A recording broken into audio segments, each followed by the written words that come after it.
Hello everyone and welcome to AD Education. I am Amit Dikshit and इस समय आप देख रहे हैं ये special MCQ series for child development and pedagogy बाल विकास शिक्षा शास्त्र के महत्वपूर्ण MCQs की ये सीरीज लगातार चल रही है। और इस सीरीज में जो क्वेश्चंस आपसे शेयर किए जा रहे हैं वो प्रीवियस ईयर क्वेश्चन पेपर पर बेस्ड हैं और सेलेक्टिव रिपीटेटिव टॉपिक जो हैं जो बार बार पूछे जाते हैं उन पर आधारित हैं।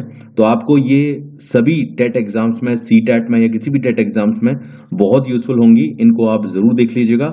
अभी तक की सीरीज में वीडियोस को नहीं देख पाए हैं, लेक्चर्स नहीं देख पाए हैं, इसी वीडियो के नीचे डिस्क्रिप्शन में आपको लिंक मिल जाएगी, तो उन्हें जरूर देख लीजिएगा। एंड चैनल पर अगर नए आए हैं तो सब्सक्राइब कर लीजिएगा और बेल बटन दबा लीजिएगा जिससे आगे के लेक्चर्स भी आपको मिलते रहें। अनअकैडमी देश का सबसे बड़ा लर्निंग प्लेटफॉर्म है और आप यहाँ पर मुझसे जुड़ सकते हैं। I am a verified educator here. तो यहाँ पर आपको फ्री कोर्सेज अवेलेबल हैं। आप MCQ सीरीज हो या आपके जो कोर्सेज हैं सभी टेट एग्जाम से रिलेटेड यहाँ आपको मिल जाएंगे, तो जरूर विजिट कीजिए। इसकी लिंक मैंने डिस्क्रिप्शन में नीचे दी है, जाकर जरूर देखें, क्वालिटी चेक करें और जरूर हमसे यहाँ जुड़ें फॉलो का बटन प्रेस करके और कोर्स के लिए एनरोल करके। ऑल इज फ्री, सो ये आप कर सकते हैं। और आज हम स्टार्ट करेंगे हमारे अगले सीरीज में, लेक्चर नंबर 5 है ये हमारा, और आगे के महत्वपूर्ण प्रश्नों को जानेंगे। आज हम बाल विकास और शिक्षा शास्त्र के चाइल्ड डेवलपमेंट पेडागोजी CDP के ओके। सो ये लेक्चर हिंदी में होगा और हिंदी में ही हम ये कोर्स करेंगे। ये जो हमारे क्वेश्चंस हैं वो कवर करेंगे। इंग्लिश सीरीज भी मैं जल्दी ही लॉन्च करूंगा, तो जरूर आप बने रहें साथ में और बाकी लोगों को भी सजेस्ट करें।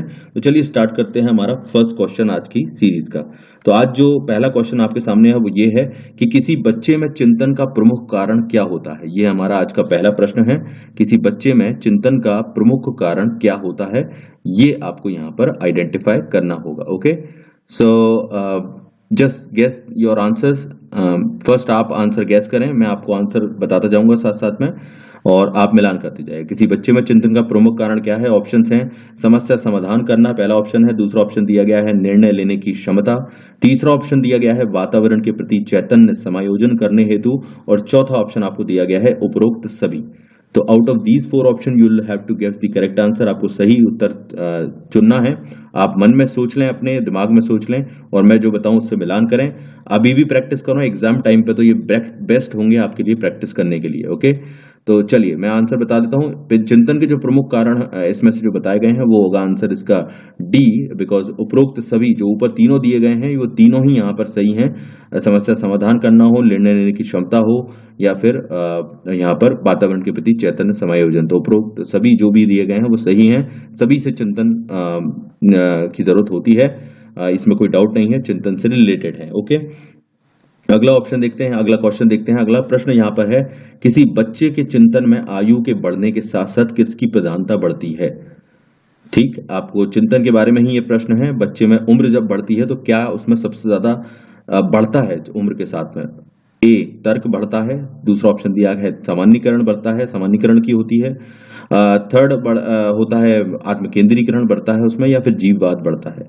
तो इन चारों ऑप्शन में से जो सही उत्तर होगा वो होगा A, तर्क। तर्क एक ऐसी चीज है, लॉजिक, वो उसकी उम्र के साथ चिंतन के कंसर्न में हम बात करें तो वो जरूर बढ़ता है। लॉजिक उसका डेवलप होता जाता है, चीजों को वो आइडेंटिफाई करता है, उसके अनुसार अपने निर्णय में, उसकी सोच में परिवर्तन आता है। ठीक, तो ये है हमारा सेकंड नंबर का प्रश्न। थर्ड क्वेश्चन यहाँ पर देख लेते हैं। थर्ड क्वेश्चन है सृजनात्मक चिंतन होता है। क्या होता है सृजनात्मक चिंतन? उच्च अपसारी चिंतन यहाँ पर। सेकंड है अभिसारी चिंतन और थर्ड ऑप्शन है मूल्यांकन, फोर्थ ऑप्शन है भाषा विकास। तो आउट ऑफ दीज 4 ऑप्शन, चारों ऑप्शन में से जो सही उत्तर होगा वो होगा A, उच्च अपसारी चिंतन होता है। सृजनात्मक चिंतन में देखिए दिमाग बहुत क्रिएटिवली यूज करना पड़ता है, नए नए आइडियाज लगाने पड़ते हैं और यूनिकनेस होती है, एक यहाँ पर मौलिकता यहाँ पर मेंटेन करनी पड़ती है। तो आप जानते हैं क्रिएटिव लोगों का दिमाग कितना तेज चलता है, तो उच्च अपसारी चिंतन जो है वो इससे रिलेट करता है। तो A होगा इसका सही उत्तर। ओके, इस MCQ का ये सभी क्वेश्चन प्रीवियस ईयर के क्वेश्चन पेपर पर बेस्ड हैं और सिलेक्टिव रिपीटेटिव टॉपिक से हैं, तो ध्यान देते जाइए, बहुत इंपॉर्टेंट है। चिंतन के संबंध में निम्नलिखित कथनों में से कौन सा कथन सत्य है? चिंतन के संबंध में कौन सा कथन सत्य है ये आपको बताना है। ऑप्शन दिए गए हैं। चिंतन का संबंध वास्तविकता से होता है। चिंतन तर्क प्रधान होता है, सेकंड ऑप्शन है। थर्ड ऑप्शन है चिंतन के लिए किसी समस्या का होना आवश्यक नहीं है, या चौथा ऑप्शन दिया गया है उपरोक्त सभी।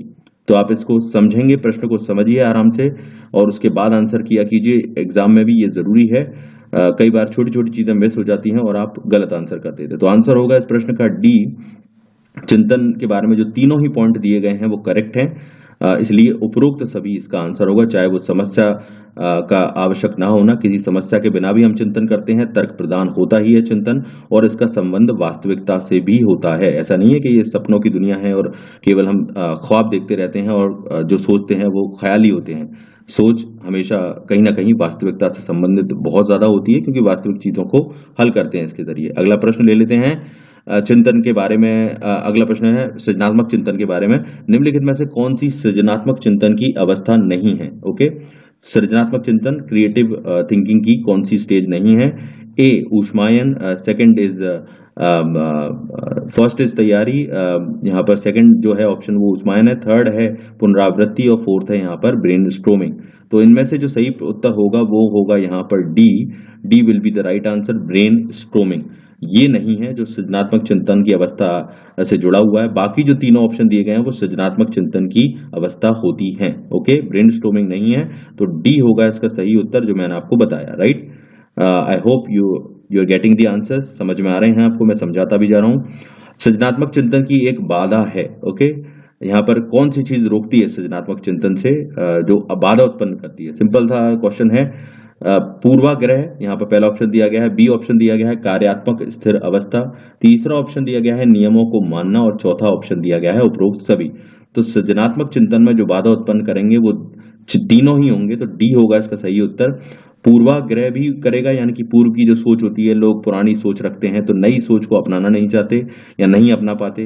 कार्यात्मक स्थिर अवस्था, किसी को जो काम करने की आदत है बस वही करता जाता है, उससे ऊपर नहीं जाना चाहता व्यक्ति। नियमों को मानना, जो बिल्कुल कह के चलता है हम तो जो नियम है वही मानेंगे, हम इसके परे नहीं जाएंगे, इसलिए हमें कुछ नया नहीं करना है। तो ये सृजनात्मक चिंतन के बाधाएं हैं, तो डी होगा इसका सही उत्तर। I hope you are getting the answers और समझते भी जा रहे हैं। और अगला प्रश्न है, सातवां प्रश्न आज के लेक्चर का। निम्नलिखित में से कौन से चिंतन के उपकरण हैं? उपकरण पूछे गए हैं यहाँ पर।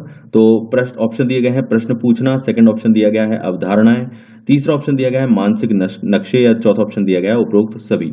तो अगर आप गौर से देखेंगे चिंतन के जो उपकरणों की बात यहाँ पर की जा रही है, तो ये तीनों ही जो दिए गए हैं वो चिंतन के उपकरण हैं। चाहे प्रश्न पूछने के माध्यम से सोचना हो, या कॉन्सेप्ट हो, या फिर मानसिक नक्शे जो बनाने होते हैं, ये भी एक टेक्निक होती है।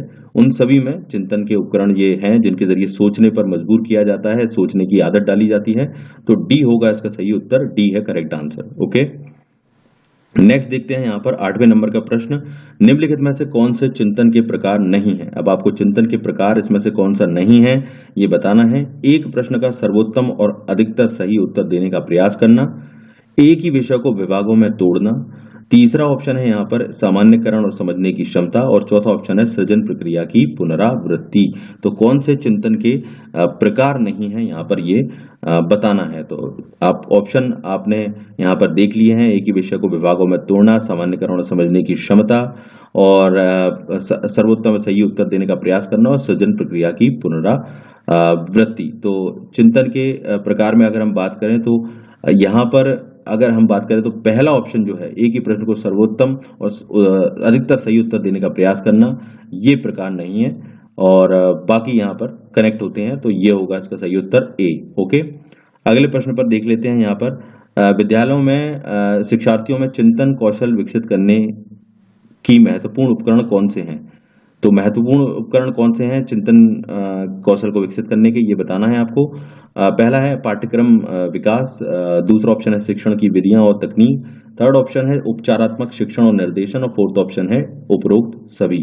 तो इन सभी चारों ऑप्शन में से अगर आप गौर से देखेंगे, ऊपर के जो तीनों हैं वो तीनों ही चिंतन कौशल के विकास में बहुत ज्यादा सपोर्ट करेंगे, चाहे वो अच्छी तकनीक इस्तेमाल करना हो, या अच्छा सिलेबस बनाना हो, या गलतियों में सुधार के लिए बेहतर उपचार और शिक्षण की व्यवस्था निर्देश देना हो। तो तीनों ही जरूरी हैं, तो डी होगा इसका सही उत्तर, D is the right answer. Next question देखते हैं आज का लास्ट प्रश्न है ये, शिक्षक बच्चों में चिंतन कौशल कैसे विकसित कर सकता है?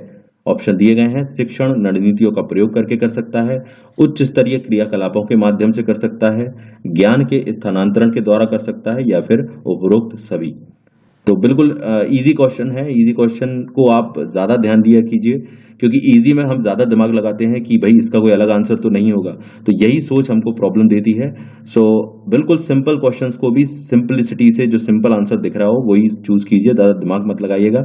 इस चक्कर में भी कई बार एक्स्ट्रा स्मार्ट बनने के चक्कर में भी आंसर्स हमारे गलत हो जाते हैं, तो ये फोकस करें। This is my suggestion for you. तो D will be the right answer which is a easy question, बहुत इजी क्वेश्चन था ये, तो उपरोक्त सही इसका सही उत्तर होगा। तो ये थे आज के हमारे 10 और प्रश्न महत्वपूर्ण। इनको लाइक, शेयर और कमेंट इनके पर अप्रिसिएशन अपना शो कीजिए, काफी लोगों को हेल्प करेंगे। तो लाइक शेयर जरूर कीजिए। चैनल पर अगर आप नए आए हैं तो चैनल को सब्सक्राइब करना मत भूलिएगा यहाँ पर, और बेल बटन यहाँ पर दिखाई देगा, घंटी का बटन, उसे जरूर दबाइए ताकि आगे के लेक्चर्स भी यहाँ पर जो जारी रहेंगे वो आप देख सकें। और अनअकैडमी पर कनेक्ट होइए, यहाँ बहुत सारा आपको टेट एग्जाम्स का फ्री कंटेंट अवेलेबल है। क्वालिटी कंटेंट चेक कीजिए, नीचे डिस्क्रिप्शन में लिंक है, और अपना बेहतर तैयारी कीजिए फ्री कंटेंट के साथ। Thank you very much, take care, I will see you in the next lecture. Thank you very much.